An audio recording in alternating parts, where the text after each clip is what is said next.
স্বাগত। তো আমরা বৃত্তের স্পর্শ সংক্রান্ত কয়েকটি ইম্পর্টেন্ট অঙ্ক এখন দেখব। তো যে আমাদের স্যার অসীম কুমার সাহা উনার বইয়ের 2-1 নম্বরে আছে। তো এর আগের পর্বে কিন্তু আমরা স্পর্শক নিয়ে কথা বলেছি এবং বৃত্তের সবগুলো ভিডিও এই ডেসক্রিপশন বক্সের নিচে কিন্তু আছে। ওকে, সো আমরা অঙ্কটা একটু দেখি।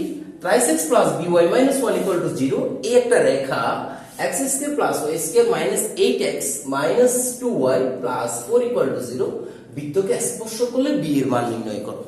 অর্থাৎ এই রেখাটা এই বৃত্তকে স্পর্শ করবে বলছে। স্পর্শ করবে সেটা বলে দিয়েছে। যেহেতু তাহলে আমরা কি জানি যে কোন একটা রেখা যদি কোন একটা বৃত্তকে স্পর্শ করে তাহলে আমরা জানি যে কি কেন্দ্র থেকে ওই রেখাটির লম্ব দূরত্ব সমান ব্যাসার্ধের সমান, সেটাকে আমরা ইউজ করব। ওকে, সো প্রদত্ত বৃত্ত আমার কাছে কি আছে? প্রদত্ত বৃত্ত হচ্ছে আমার কাছে x square plus y square minus 8x minus 2y plus 4 সমান 0। তো যার কেন্দ্র কত? -2 দিয়ে যদি আমরা ডিভাইড করি, এখানে x এর সহগকে যদি -2 দিয়ে ডিভাইড করি, y এর সহগকে যদি আমরা -2 দিয়ে ডিভাইড করি, তাহলে আমরা পাবো 4-1, যার কেন্দ্র হচ্ছে 4-1 এবং ব্যাসার্ধ কত? এবং ব্যাসার্ধ পাচ্ছি আমরা, সেটা হচ্ছে ব্যাসার্ধ r equal to √g square. ঠিক আছে, g square plus f square, f এর মান হচ্ছে 1, সো f স্কয়ার কত? -4। আশা করি আমরা বুঝতে পারছি। যার কেন্দ্র হচ্ছে -g, তো কেন্দ্র হচ্ছে কত? 4 এবং 1।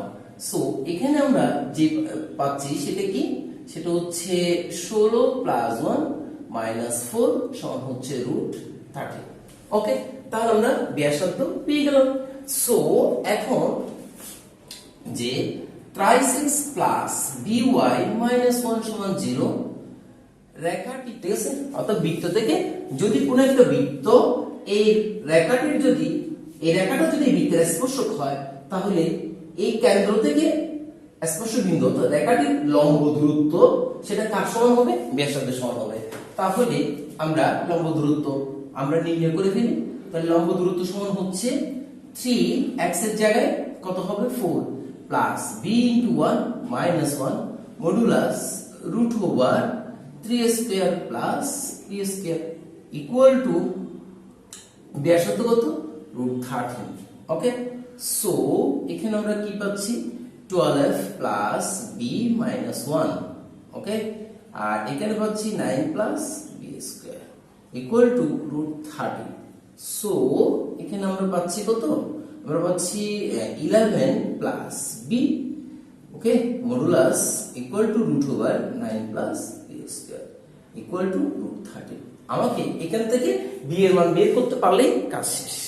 ওকে, সো এখান থেকে আমরা এখন যদি স্কয়ার করে ফেলি, তাহলে এখানে 9 প্লাস b স্কয়ার থাকবে আর এখানে 11 প্লাস b স্কয়ার হবে ইকুয়াল টু এখানে 13 পাওয়া যাবে। সো এখানে আমরা a plus b whole square যদি আমরা ফর্মুলা করি, তাহলে এখানে পাচ্ছি 11 square plus 2 * 11 * b plus b square equal to 13 * 9 plus b square. So এখানে 1 to 1 পাবো প্লাস 22b পাবো প্লাস b স্কয়ার, আর এখানে পাবো plus 13b square. Okay, so আমরা সবগুলো যদি এদিকে নিয়ে যাই, কত? 13b স্কয়ার, ওকে, plus 117 minus 121 minus 22b minus b square equal two 0। তাহলে এখানে পাচ্ছি 12b স্কয়ার, এখানে পাচ্ছি 22b, আর এখানে পাচ্ছি আমরা এখানে হচ্ছে 17, তো তাহলে 3 4 অর্থাৎ -4 ইকুয়াল টু 0। সো এখানে এখন আমরা 6b square minus 11b minus 2 equal to 0। So 6b square minus 12b plus b minus 2 equal to 0 so 6b যদি কমন নিই b মাইনাস 2 প্লাস 1 কমন নিলে b মাইনাস 2 ইকুয়াল হচ্ছে b মাইনাস 2 ইনটু কত হবে b minus 2 into 6b plus 1 equal to 0। তাহলে হয় b minus 2 সমান 0 অর্থাৎ b সমান 2 এবং 6b প্লাস 1 সমান 0 so 6b equal to minus 1 so b equal to 1। So এইভাবে আমরা b এর মান অর্থাৎ যে কোনো ধরনের কনস্ট্যান্ট টার্ম থাকলে সেই মানটা বের করা আমাদের কাছে আশা করি কোনো ব্যাপার হবে না। আর এই জায়গায় একটা জিনিস খেয়াল করতে হবে, এখানে যার কেন্দ্র আমি যে 4 1 লিখছি -2 দিয়ে ডিভাইড করলাম x এর সহগ এবং y এর সহগকে, সেটা আমরা আগের পর্ব বলেছি। এখানে যে আমি 4 লিখেছি g এর মান কিন্তু 4 না, g এর মান কিন্তু -4 -4 এর উপর হোল স্কয়ার করছি বলে এখানে 16 -1 এর উপর স্কয়ার করছি বলে 1। বা জিনিসটাকে আপনি এভাবে লিখতে পারেন, যার কেন্দ্র 4 1, যার কেন্দ্র 4 1 মানে হচ্ছে কি, যার কেন্দ্র 4 1 মানে হচ্ছে এখানে লিখতে পারেন যে যার কেন্দ্র 4 1 মানে হচ্ছে এরকম, অর্থাৎ -g -f ইকুয়াল টু হচ্ছে কত 4 1, এটাই কিন্তু। সো এখানে -g সমান হচ্ছে 4, সো g সমান হচ্ছে -4 এবং -f সমান হচ্ছে এখানে 1, সো f সমান হচ্ছে -1। ওকে, তো আমি এখানে যদি মাইনাস সাইন দিতাম তাহলে আমাকে এখানে ব্র্যাকেট দিতে হতো, এখানে যদি মাইনাস সাইন দিতাম ব্র্যাকেট, যেটা আমি ব্র্যাকেটটা দিই নাই। ঠিক আছে, আপনারা চাইলে এভাবে উল্লেখ করে দেওয়ার চেষ্টা করবেন। ওকে, আশা করি আমরা বুঝতে পেরেছি। তো এই ধরনের যদি মনে করেন এখানে x এর সামনে যদি একটা কোফিশিয়েন্ট থাকতো, সিম্বল a বা c বা যে কোনো একটা কিছু, সেই প্রতীকটা এভাবে আমরা বের করতে পারবো। ওকে, সো এরপর অঙ্কটার বইতে, স্যারের বইতে এটা 2 এর 5 নম্বরে আছে। তো lx plus my equal to 1 রেখাটি x square plus y square minus twice x সমান 0 বৃত্তকে স্পর্শ করবে যদি এত সমান এত হয়। ঠিক আছে, সো আমাকে রেখাটা বলে দিয়েছে, বৃত্তটাও বলে দিয়েছে, এবং রেখাটা বৃত্তকে স্পর্শ করবে যদি এটা সমান এটা হয়। তার মানে স্পর্শ করবে সেটা আমাকে উল্লেখ করা হচ্ছে, তার মানে কি স্পর্শ করবে যদি এটা হয়, তাহলে স্পর্শ করবে সত্য দিয়ে আমরা এটা প্রুভ করব। যেহেতু এটা স্পর্শ করবে বলছে, সেহেতু বৃত্তের কেন্দ্র থেকে রেখাটির দূরত্ব যা হবে, লম্ব দূরত্ব যা হবে, ব্যাসার্ধের সমান হবে, সেটা দিয়েই করে ফেলবো। সো এখানে প্রদত্ত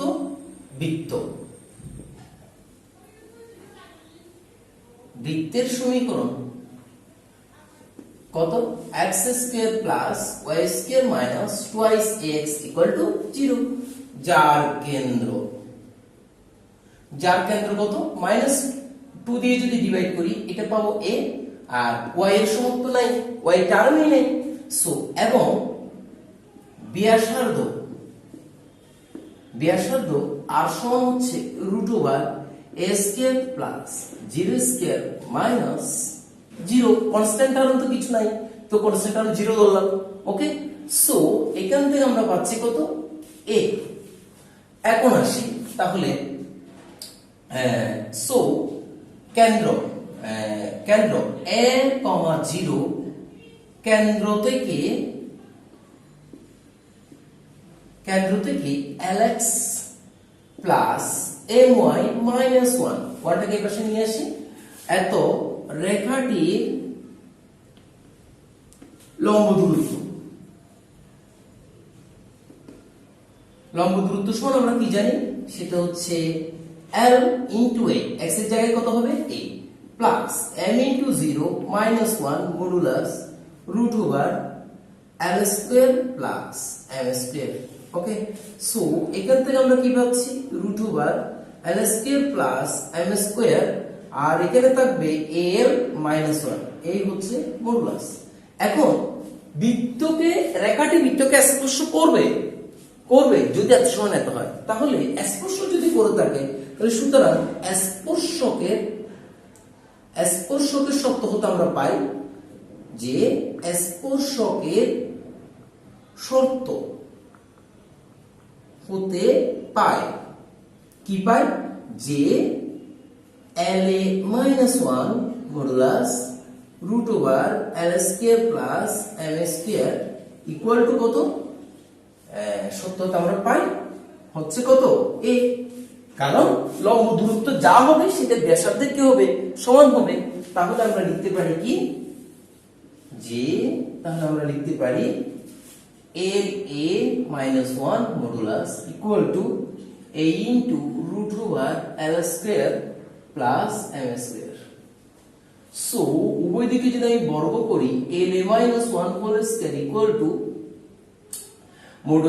কত A root over L square plus M square. So বর্গ করলাম। So এখানে LA L square A square minus 2 LA into 1 plus 1 equal to এখানে দাঁড়ায় A square into L square plus M square। এখন দেখেন তো A square L square লিখতে পারি minus 2 LA plus 1 আর এখানে A square L square plus A square M square। তাহলে এখান থেকে আমরা কি পাই দেখেন তো A square L square A square L square এই দুইটা কাটা যায় না, মানে আমি বলতে যাচ্ছি A square L square minus 2AL plus 1 minus A square L square minus A square M square equal to 0।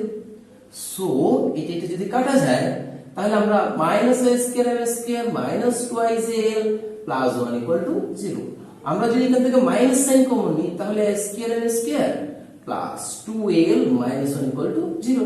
তাহলে সেখান থেকে আমরা লিখতে পারি plus 2L equal to 1, যা আমাকে কি করতে বলেছে প্রুফ করতে বলেছে। ওকে, তাহলে আগের অঙ্ক যেভাবে করেছি এইটাও কিন্তু আমরা সেভাবে করব। তো এখন আমরা আরো একটা গুরুত্বপূর্ণ অঙ্ক করি স্পর্শ সংক্রান্ত, যেটা স্যারের বইতে 2 এর 4 নম্বরে আছে। সেটা হচ্ছে 2x minus 3y minus 9 equal to 0 রেখাটি x square plus y square minus 2x minus 4y minus equal to 0 বৃত্তকে স্পর্শ করলে c এর মান নির্ণয় করো। এখন কনস্ট্যান্ট টার্ম কোথায় রয়ে গেছে? এখানে একটা সিম্বল রয়ে গেছে, এই c এর মান নির্ণয় করো। আগে যেভাবে করছি সেভাবে করলেই কিন্তু c এর মানটা পেয়ে যাচ্ছি। ওকে, সো প্রদত্ত সমীকরণ, প্রদত্ত বৃত্তের সমীকরণ কত আছে আমার কাছে? x square plus y square minus 2x minus 4y minus equal to 0 যার কেন্দ্র কত পাচ্ছি আমরা? minus 2 দিয়ে ডিভাইড করলে 1 পাবো আর এখানে 2 পাবো, 1 2 পাবো, এবং ব্যাসার্ধ r সমান root over 1 square plus 2 square minus এখানে আছে মাইনাস c। সো এখান থেকে আমরা যেটা পাবো সেটা হচ্ছে √5 প্লাস c। ওকে, এটা হচ্ছে আমার ব্যাসার্ধ। তো রেখাটি বৃত্তকে স্পর্শ করলে ওকে, সো আমরা লিখতে পারি যে 1 2 কেন্দ্র থেকে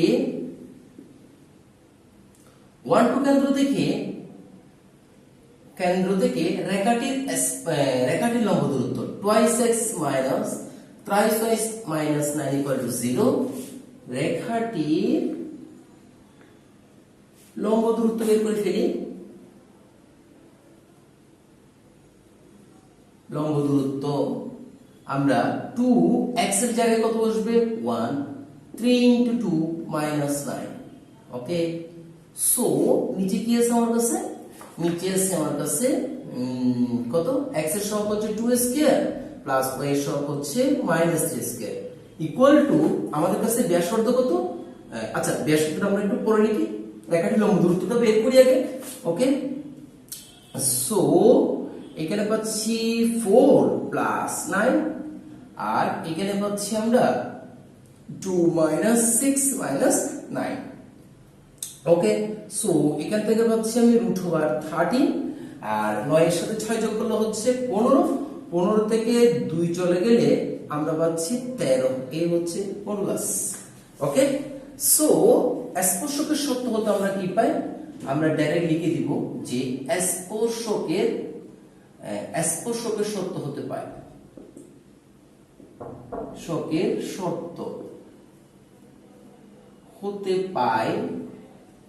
স্পর্শকের সূত্র হতে পাই -13 যে মডুলাস আছে √13 ইকুয়াল টু হচ্ছে কত ব্যাসার্ধ √5 প্লাস সি। এখানে মডুলাস থেকে কত আসবে পজিটিভ 13 মাইনাস থাকলেও পজিটিভ আসবে √13, কিন্তু আমি যখন মডুলাস তুলে ফেলছি তাহলে এখানে আমাকে কত দিতে হবে প্লাস মাইনাস √5 প্লাস সি। ওকে, সো এখান থেকে আমরা কি পাই দেখেন তো, এখানে 13 এর জন্য আমরা এখানে লিখতে পারি না √13 ইনটু √13, এখানে থাকে √13, okay, equal to plus minus √5 plus C. So আমি যদি উভয় দিকে এখন স্কেল করি তাহলে আমার থাকবে 13 equal to 5 plus C. So 13 minus 5 equal to C. So C equal to 8। তাহলে আমরা বুঝতে পারছি যে কি বুঝতে পারছি যে যে কোনো কনস্ট্যান্ট টার্ম থাকলে বৃত্তের মধ্যে থাকুক বা রেখার মধ্যে থাকুক একই ফর্মালিটি ইউজ করে স্পর্শকের শর্ত ইউজ করে কেন্দ্র থেকে লম্ব দূরত্ব সমান ব্যাসার্ধ এই শর্তটি ইউজ করে যে কোনো কনস্ট্যান্ট টার্ম থাকলে এই সংক্রান্ত আমরা অঙ্ক করতে পারবো। ভালো থাকে।